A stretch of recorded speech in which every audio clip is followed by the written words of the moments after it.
Хятадын уран бүтээлч шүүмжлэгч Ай Weiwei Бээжин хотоос гарч явах эрхгүй болжээ. Энэ тухайга пүрэв гарагт Бээжинт их өөрийн гэртээ тэрээр мэдгдсэн байна.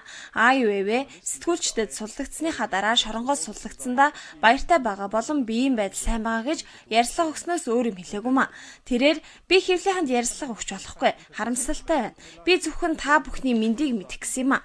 Би ярьслага өгч болохгүй. Та нар миний нөхцөл байдлыг ойлгож байгаа үстэй гэж сэтгүүлчдэд нэмж хэлжээ. Ай Weiwei-г шоронд 80 өдөр хорсны дараа барьцаагаар сулсан нь түүнийг дэмжигчдийн хувьд таавар мэт зүйл болоод байгаамаа. Түүнийг баривчилсан нь олон улсын эсэргүүцэлтэд тулгараад байсан Ай Weiwei-г эдийн засгийн гэмт хэрэгтэн хэмээн буруутхан ялтуулгаж шоронд хоржээ.